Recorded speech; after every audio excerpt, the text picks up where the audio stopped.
From Los Angeles, California, the entertainment capital of the world, it's the 80s Movie Podcast. I'm your host, Edward Havens. Thank you for listening today. Today, on this 137th episode of the show, I'm going to be starting a new semi-regular series called Produced and Abandoned that brings movies that were made and barely exhibited back to the spotlight, if even only for a moment. One of the many advantages of having a non-linear podcast like this one is that I, as the host and the researcher and the writer, can zag unexpectedly at a moment's notice when I feel compelled to. And that happened to me this week. For a film historian like myself who focuses on movies from a specific discipline like, say, from the 1980s, the internet is a veritable cornucopia of people who share in some way many of your same passions, and you will find them doing a lot of the legwork unintentionally for you, or pointing you in a direction you didn't know you needed to go. In 2026, I, Edward Havens, still have an active Facebook account, which I mainly use to keep in touch with my friends and family who are scattered throughout the globe. I've curated my feed so that the non-relative crazy uncles and aunts of the world with their tinfoil hats and indecipherable conspiracy theories about the strangest subjects do not reach me, so it's not as toxic a space as many people know it to be. Sometime last week, thanks to filmmaker Adam Rifkin, I learned about a private Facebook group called Old Movie Newspaper and Print Ads from Around the World. Nearly a century of digital newspaper clippings, mostly from the United States and mostly from the 1970s and 1980s. If, for example, if you wanted to know how many theaters the god-awful 1988 Joe Piscopo horror action comedy film Dead Heat opened at in Detroit in May of 1988, I can tell you that now. It was 21 theaters, by the way, including 4 drive-ins. And while perusing this private Facebook group of insane movie nerds, my kind of people, I saw an ad for an Oliver Reed movie I had never heard of before, Dr. Heckyl and Mr. Hyde. Well, the episode that I had been working on, that I've been tinkering with for damn more than 2 years now, was moved to the back burner once again, for the time being. I had to learn more about this movie, and I had to learn about it right then and there because that's who I am. At 1:30 in the morning, with a toddler ready to wake up in 5.5 hours, I was exhausted, but at least I was going to get the ball rolling. And what I discovered is just how amazingly quick this film went from concept to writing to production to completion. In an interview published in the 1997 book Backstory 3: Interviews with Screenwriters of the 1960s, the film's writer and director Charles B. Griffith described how the film came together. The title, originally Dr. Feelgood and Mr. Hyde, was one of several joke titles and ideas that Griffith had come up with for an expected meeting with Francis Ford Coppola about getting a movie made in the late 1970s. Griffith's own pitch for the film was that a hippie invents a new drug that turns its users into advertising executives.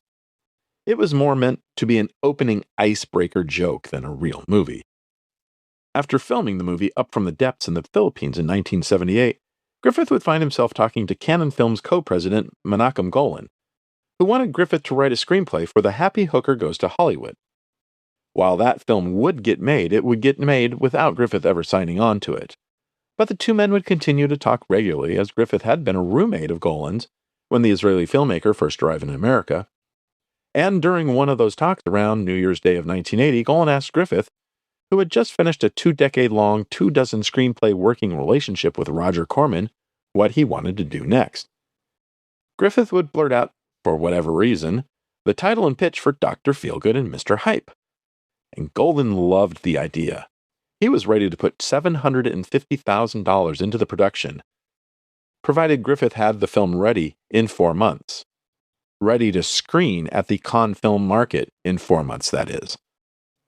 Now, Griffith hadn't written a script for Dr. Feelgood at this point. All he had was that very basic one-line concept, because it was never meant to be an actual film. Breaking down his timeline, Griffith figured he had 3 weeks to write and prep the film, a month to shoot, and 2 weeks to edit the footage. Of the $750,000 budget, Griffith would get $25,000 to write and another $25,000 to direct. As mentioned a moment ago, Griffith was a veteran of working with Roger Corman, so getting a shooting script ready in 3 weeks shouldn't have been a problem. Griffith, after all, had famously written the screenplay for The Little Shop of Horrors in just 2 days. And Griffith would completely change the direction of the story as well as the title. Cannon's own press release for the film would sum up the news story thusly: horror spoof, very loosely based on the R.L. Stevenson story Dr. Jekyll and Mr. Hyde. Lovable yet unattractive chiropodist Dr. Henry Heckyl takes an overdose of a slimming drug, believing it will kill him. The drug transforms him, and he becomes handsome and slim. He seduces several women, all of whom recoil from him when they see the ugliness in his eyes. The drug begins to wear off, and he takes a second dose, and he begins to terrorize the local community. Finally, he realizes that his love, Coral, loves him for himself, preferring the physically ugly but the spiritually beautiful.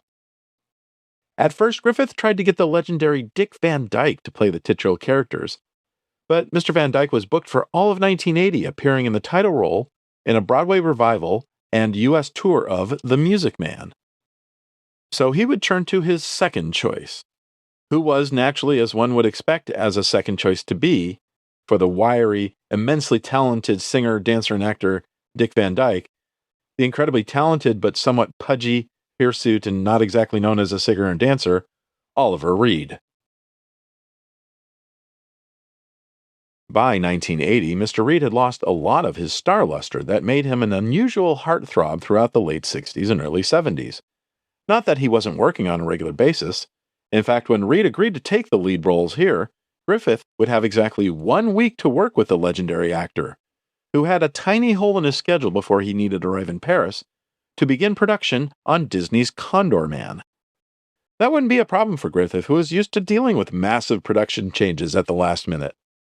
Reed's casting was announced to the press in late February after Griffith had already cast Catherine Mary Stewart, who had recently finished her first film role in Menachem Golan's The Apple, as Coral, the beautiful young woman who falls for Heckyl, as well as Corman regulars Mel Wells and Dick Miller, and Jackie Coogan, the child star of Charlie Chaplin's The Kid, who found a renewed fame as Uncle Fester on the beloved 1960s television sitcom The Addams Family. The film would also be the first film for diminutive actor Tony Cox, best known as Marcus, from the Bad Santa movies. Filming was scheduled to begin on March 3rd in Los Angeles, the schedule front-loaded to get everything they needed from Reed before they lost him. But just before filming began, Griffith would lose his leading lady. I can't find out why Catherine Mary Stewart left the film before production began, but Griffith would find her replacement in Sonny Johnson. Johnson certainly had more film experience than Stewart, having appeared on an episode of Charlie's Angels, and featured in Bill Murray's Where the Buffalo Roam, and in Animal House, although her scenes in the latter film would end up on the proverbial cutting room floor. Johnson would go on to co-star alongside Jennifer Beals in 1983's Flashdance, before sadly passing away in June of 1984 at the age of 30 of a ruptured aneurysm. She would join the cast the day before production began. Despite the legendary tales of Reed and his love of debauchery and excessive drinking, there are no contemporary reports of him being anything but an absolute gentleman on and off the set during his time with the production. The only issue Griffith had with the actor was that Reed had a fantastic take on Heckyl, with a brilliant New York accent and sophistication, but for Hyde, he would be slow and ponderous, like the stereotypes of Oliver Reed. Busy with production, Griffith never noticed that in the Hollywood press, Cannon Films had, in promoting the 17 films they'd be selling at the Cannes Film Festival's market in early May, been telling the press that the budget for Dr. Heckyl was not $750,000, but $3 million. A not unusual mood for producers trying to get bigger sales from foreign markets.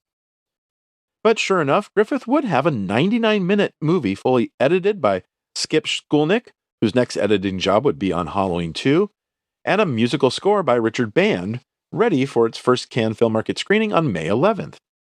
The film would screen a total of 8 times in 11 days, although there aren't any reports of how many countries Cannon might have sold the film to during those 2 weeks. From all contemporary appearances, Cannon was preparing to open the film in the United States on October 10th, a date seemingly picked because Oliver Reed would be done with Condor Man and not due on the set of his next film, Tobe Hooper's Venom, until the end of October. And as would be the norm in 1980, Cannon would prepare a sneak preview of the film to gauge audience reaction. On Friday, July 18, 1980, Dr. Heckyl and Mr. Hyde would have a sneak preview at the Nickelodeon Theater in Boston, and, according to the person who posted the image in the Movie Ads Facebook group, That would be the only paying public screening of the film, that it would be shelved forever from theatrical screening and banished to an otherwise ignoble premiere on VHS some years later.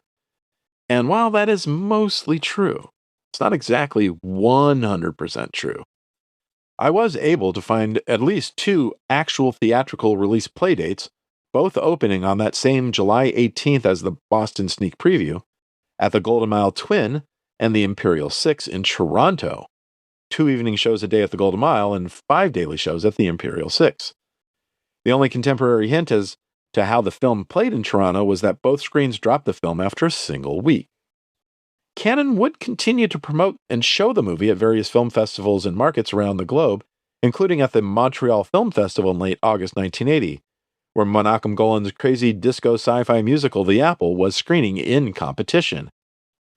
And in an August 26, 1980 article about Cannon Films in The Hollywood Reporter, it would be stated that Dr. Heckyl was one of 8 movies Cannon was still planning to release theatrically before the end of the year.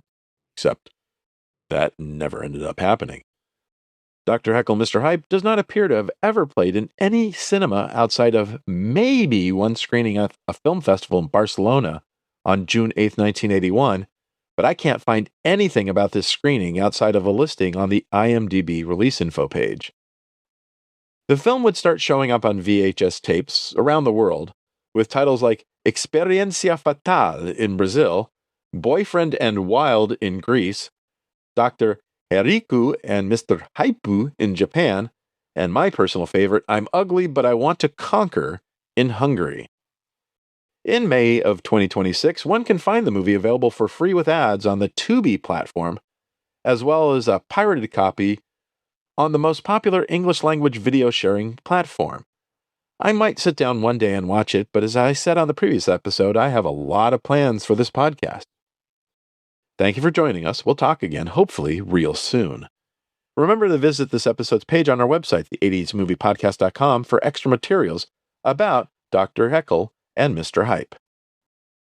The 80s Movie Podcast has been researched, written, narrated, and edited by Edward Havens for Idiosyncratic Entertainment.